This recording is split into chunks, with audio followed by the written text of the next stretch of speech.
Welcome to special discussion. నా పేరు జయరాజ్. ఈరోజు 15వ ఆర్థిక సంఘం దక్షిణాది రాష్ట్రాలకి ఎలాంటి నిధులు కేటాయించబోతా ఉంది, రాష్ట్రాలకు నిధుల పంపిణీ కోసం ప్రముఖ ఆర్థికవేత్త ఎన్కే సింగ్ అధ్యక్షతన 15వ ఆర్థిక సంఘాన్ని ప్రభుత్వం నియమించింది. 2011 జనాభా ప్రాతిపదికన నిధులు కేటాయింపు చేస్తారనేటటువంటి అంశం తెర మీదకి వచ్చింది. ఈ 2011 జనాభా లెక్కల ప్రకారం దక్షిణాది రాష్ట్రాలకి అన్యాయం జరగబోతుందా, ముఖ్యంగా ఆంధ్రప్రదేశ్కి ఎలాంటి దీనివల్ల మంచి చెడు జరగబోతుంది అనే అంశం గురించి చర్చించడానికి విజయవాడ 10 టీవీ స్టూడియోలో ఉన్నారు మాజీ ఎమ్మెల్సీ కేఎస్ లక్ష్మణరావు గారు. లక్ష్మణరావు గారు నమస్తే అండి. లక్ష్మణరావు గారు, ఈ 15వ ఆర్థిక సంఘం సిఫార్సులు ఎలా ఉండబోతా ఉన్నాయి? భారత రాజ్యాంగం ప్రకారం 5 ఏళ్లకు ఒకసారి ఆర్థిక సంఘాన్ని నియమించాలి.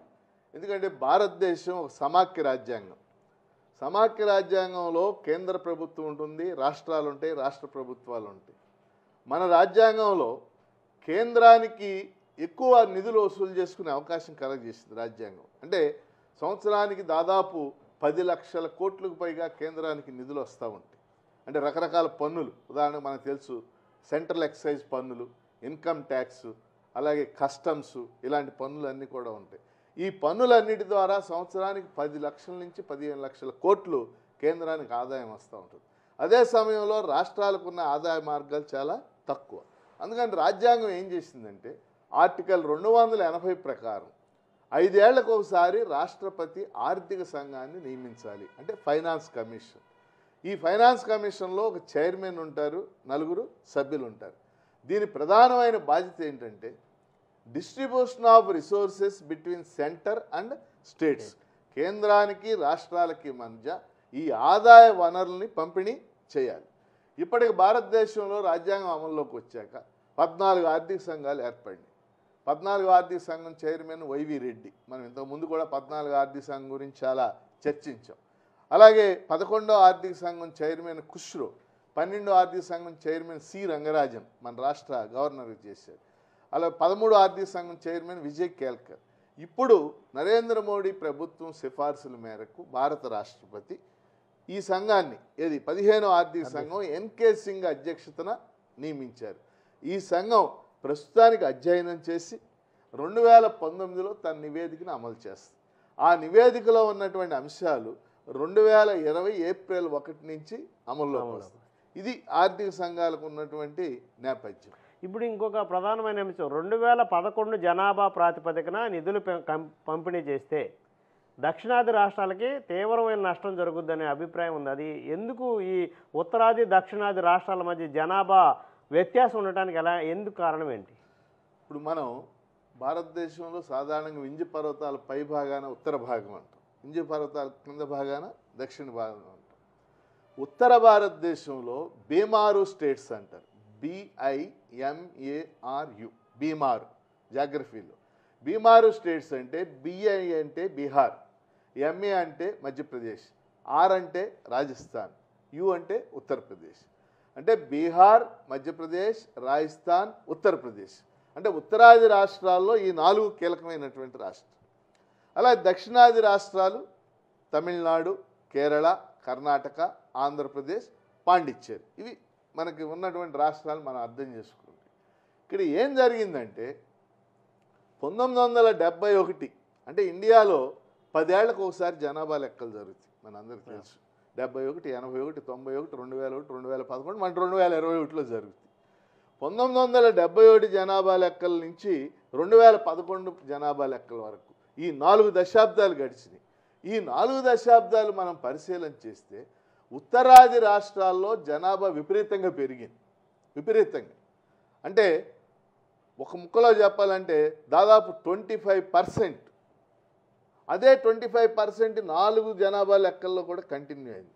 అదే సమయంలో ఈ 4 దశాబ్దాల్లో దక్షిణాది రాష్ట్రాలైన ఆంధ్రప్రదేశ్, కేరళ, వీటిల్లో జనాభా బాగా నియంత్రించబడింది.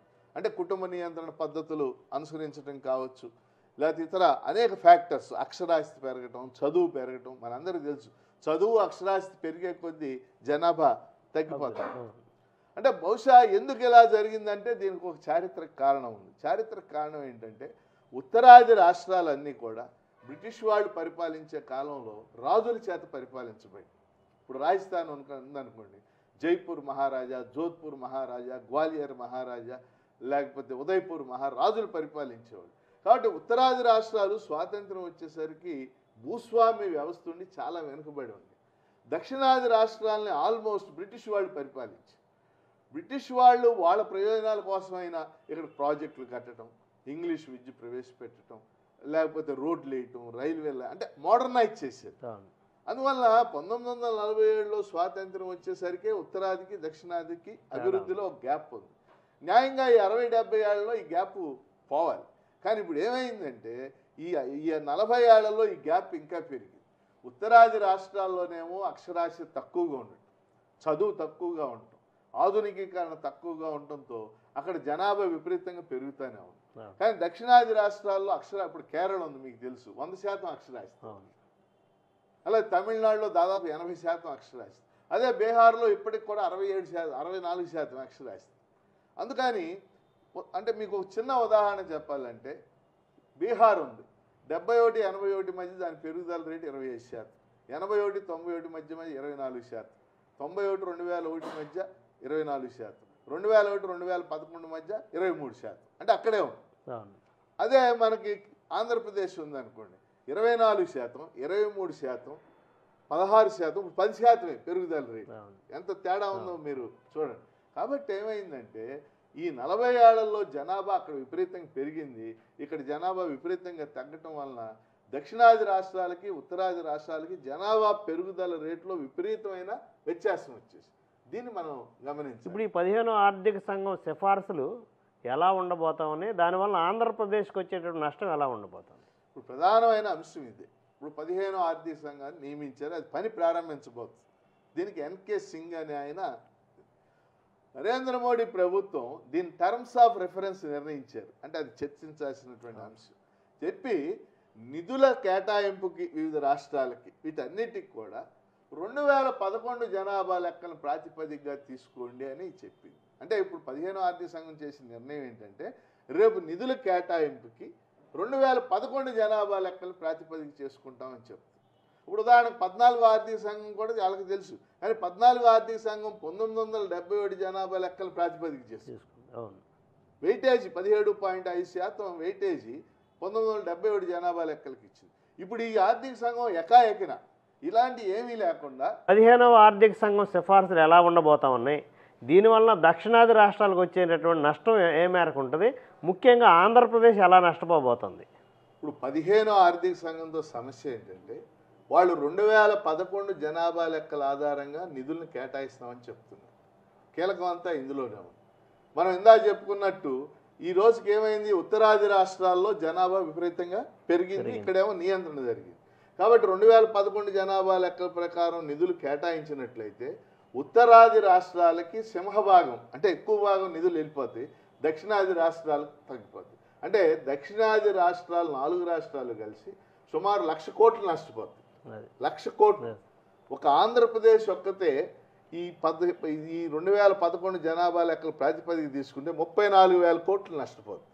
తమిళనాడు 34,000 కోట్లు నష్టపోద్ది, కర్ణాటక 30,000 కోట్లు నష్టపోద్ది, కేరళ 15,000 కోట్లు నష్టపోతుంది. ఇంత తక్కువ జనాభా కేరళ. అంటే 1,00,000 కోట్ల నష్టం జరుగుతుంది. అందువలన ఇవాళ దక్షిణాది రాష్ట్రాలన్నీ కూడా దీని మీద ఆందోళన చెందుతూ ఉన్నాయి.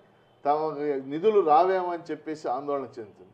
మరి ఆంధ్రప్రదేశ్ వచ్చేసరికి ప్రత్యేకంగా మీకు తెలుసు, ఆంధ్రప్రదేశ్ అసలే అవస్థలు పడుతుంది. మీకు తెలుసు విభజన జరిగింది. విభజన జరిగిన సమయంలో తెలంగాణ ప్రాంతానికి 54% ఆదాయం, ఆంధ్ర ప్రాంతానికి 46%, జనాభా ఈ ప్రాంతానికి 58%, 42% అటు వెళ్ళి. సరే ఈ 4 ఏళ్లలో అయినా ఆంధ్రప్రదేశ్ ఏమైనా కోలుకుంటుంది అనుకుంటే ప్రత్యేక హోదా ఇవ్వలేదు, విభజన చట్ట హామీలు అమలు చేయలేదు. అంటే ఆర్థికంగా ఒక సంక్షోభ స్థితిలో ఇవాళ ఆంధ్రప్రదేశ్ ఉంది.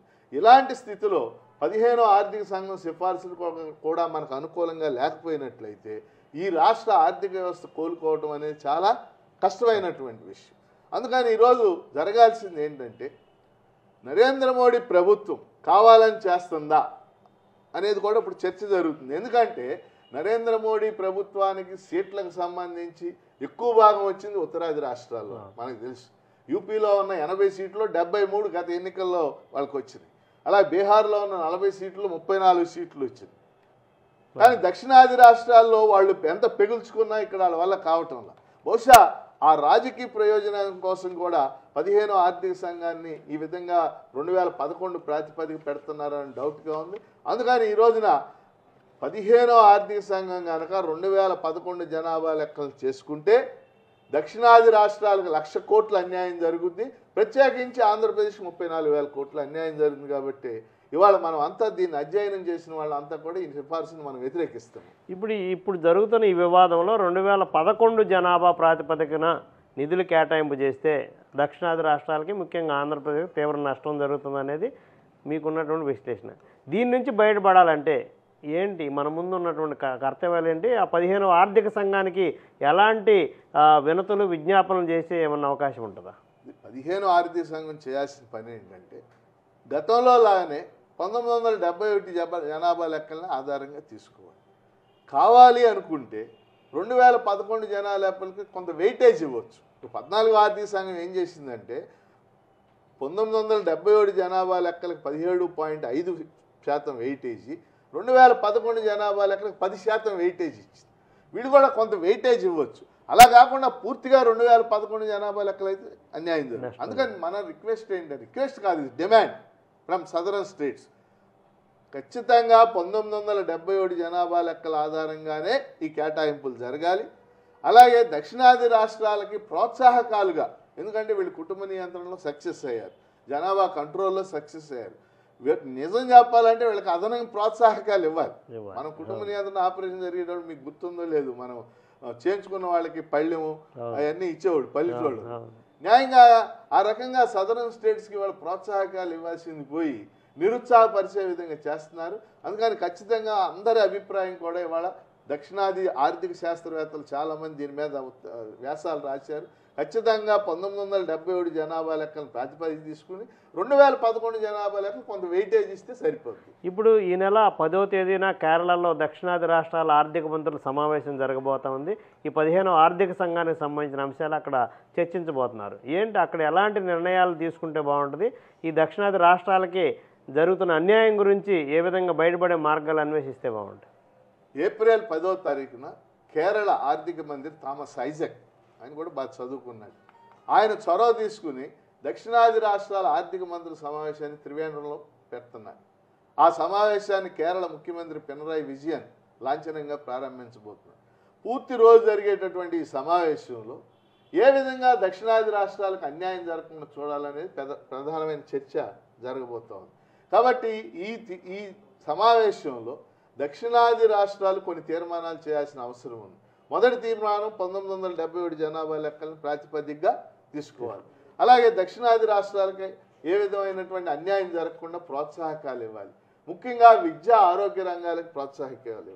నాలుగవది ఏంటంటే జిఎస్టీ వల్ల కూడా ఈ రాష్ట్రాలు నష్టపోయి, గూడ్స్ అండ్ సర్వీసెస్ ట్యాక్స్, ఆ ట్యాక్స్కు సంబంధించి కూడా ఈ రాష్ట్రాలకి ఏ విధంగా బెనిఫిట్ చేయాలో ఆలోచించాలి. ఐదవది ప్రత్యేకించి ఆంధ్రప్రదేశ్ సంబంధించి ఆర్థికంగా సంక్షోభంలో లేకపోతే లోటులో ఉంది కాబట్టి ఈ రాష్ట్రానికి ఏ విధమైన సహాయం అందించాలి, ఈ అంశాల మీద చర్చ జరిగి, సో నా సజెషన్ నేను అనుకోవటం ఏంటంటే ఈ తీర్మానించినటువంటి అంశాల మీద దక్షిణాది రాష్ట్రాల ముఖ్యమంత్రులు కూడా ఢిల్లీ వెళ్ళి రాష్ట్రపతికి, ఎందుకంటే ఆర్థిక సంఘాన్ని నియమించేది రాష్ట్రపతికి, ప్రధానమంత్రికి, ఆర్థిక సంఘం చైర్మన్కి కూడా ఈ అంశాల మీద ప్రాతినిధ్యం చేయాలి, రిప్రజెంట్ చేయాలి.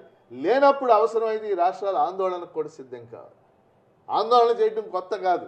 1983లో ఇందిరాగాంధీ ప్రధానమంత్రిగా ఉన్నప్పుడు రాష్ట్రాలకు అన్యాయం జరుగుతుందని ఆ రోజు రాష్ట్రాలు పెద్ద ఎత్తున ఆందోళన చేసి, అందువల్ల ఇందిరాగాంధీ సర్కారియా కమిషన్ అనే కమిషన్ నియమించింది. అందుకని దక్షిణాది రాష్ట్రాలు మరి ఐకమత్యంతో ఉండి ఖచ్చితంగా తమ హక్కుల్ని తమ నిధుల్ని కాపాడుకోవాలంటే కేరళ సమావేశం దానికి నాంది అవుద్దని చెప్పేసి నేను భావిస్తున్నాను. ఇప్పుడు ముఖ్యంగా పన్నుల్లో వాటా తగ్గుతుందని రాష్ట్రాలన్నీ దీన్ని వ్యతిరేకిస్తాయని అనుకోవచ్చా? అంటే వాస్తవంగా పన్నులు మనం చూసాం, 14వ ఆర్థిక సంఘం 32% నుంచి 42% పెంచింది. 14వ ఆర్థిక సంఘం సిఫార్సులు మీకు తెలుసు, అంతవరకు ఓకే. కానీ ఇక్కడ ఏమవుద్దంటే ఈ కేటాయింపు జనాభా ఆధారంగా జరుగుతుంది. మనకి ఆర్థిక సంఘం కేటాయింపులు ఈ దేశంలో జనాభా ఆధారంగా జరుగుతుంది. జనాభా ఆధారంగా జరిగినప్పుడు ఏం జరుగుద్ది? ఇందాక మనం చెప్పుకున్నట్టు ఉత్తరాది రాష్ట్రాల జనాభా విపరీతంగా పెరిగింది కాబట్టి కేటాయింపుల్లో ఎక్కువ భాగం వాటికి వెళ్ళిపోతుంది. అది ప్రధానమైనటువంటి అంశం. అందుకని పన్నుల కేటాయింపు విధానంలో జనాభా ప్రాతిపదికగా ఉంది కాబట్టి ఆ ప్రాతిపదికలో ఈ రాష్ట్రాలు నష్టపోకుండా ఉండాలంటే 71 జనాభా లెక్కల్ని కంటిన్యూ చేయాల్సినటువంటి ఇప్పుడు ఈ పన్నుల్లో రాష్ట్ర వాటాల బదలాయింపుల పైన కూడా దీని ప్రభావం ఎలా ఉండే అవకాశం ఉంటుంది అంటారు? ఖచ్చితంగా ఇప్పుడు రాష్ట్రాలకు ఎప్పుడైతే పన్నులు తక్కువ వచ్చినాయో అప్పుడు రాష్ట్రాలు ఏం చేయాలి, వీటిని స్థానిక సంస్థలకు కేటాయించాలి. ఇప్పుడు మన పంచాయతీరాజ్ సంస్థలు ఉంటాయి, మున్సిపల్ సంస్థలు ఉంటాయి, వీటికి రకరకాల కేటాయింపులు చేయాలి. ఆ కేటాయింపుల్లో కూడా కోత పడిపోతుంది. అసలు ఇంకో ముఖ్యమైన అంశం ఉంది, ఒక రాజకీయ అంశం ఉంది ఇందులో. రాజకీయ అంశం ఏంటంటే ఇప్పుడు లోక్సభ శాసనసభల సీట్లు ఉన్నాయి, మీకు తెలుసు. ఆ సీట్లన్నీ కూడా ఇప్పుడు 1971 జనాభా లెక్కల మీద ఆధారపడి జరుగుతుంది సంఖ్య. ఇప్పుడు ఉదాహరణకు లోక్సభలో 543 సీట్లు ఉన్నాయి. ఈ సంఖ్య దేని మీద ఆధారపడి ఉంది? 1971 జనాభా లెక్కల మీద ఆధారపడి. వాస్తవంగా ఈ సీట్లు కనుక 2011 జనాభా లెక్కలు ఆధారం చేసుకుంటే ఉత్తరాది రాష్ట్రాల్లో సీట్ల సంఖ్య భయంకరంగా పెరుగుతుంది. ఉదాహరణకి యూపీలో 80 సీట్లు 120 అవుతాయి, ఏపీలో 25 సీట్లు 20 అవుతాయి, తగ్గిపోతాయి. అందుకని మనం చేయాల్సింది ఏంటంటే ఇవాళ కనుక మీరు ఈ జనాభా లెక్కలో 15 ఆర్థిక సంఘం లెక్కలు ఒప్పుకుంటే రేపు లోక్సభ శాసనసభ సీట్లు కూడా 2011 జనాభా లెక్కలు జరిగి ఉత్తరాది రాష్ట్రాల్లో సీట్లు పెరిగి దక్షిణాది రాష్ట్రాల్లో తగ్గిపోయే అవకాశం. ఇది మొత్తం మీద 15వ ఆర్థిక సంఘం సిఫార్సులు దక్షిణాది రాష్ట్రాలకి చాలా అన్యాయం చేసే విధంగా ఉన్నాయి. ముఖ్యంగా ఆంధ్రప్రదేశ్ మరింత నష్టాల్లో కూరుకుపోయే అవకాశం ఉంటుంది. ఈ నెల 10వ తేదీన కేరళలో జరిగే ఆర్థిక మంత్రుల సమావేశంలో కూడా దీనిపైన చర్చించాలి. ముఖ్యమంత్రులు కూడా రాష్ట్రపతిని కలిసి దక్షిణాదికి జరుగుతున్నటువంటి దక్షిణాది రాష్ట్రాలకు జరిగే అన్యాయం గురించి వివరించాలని చెప్పేసి మన ముఖ్య అతిథి కెఎస్ లక్ష్మణరావు గారు పేర్కొన్నారు. ఇది ఈరోజు ప్రత్యేక డిస్కషన్. చూస్తున్న 10 టీవీ న్యూస్ ఈజ్ పీపుల్.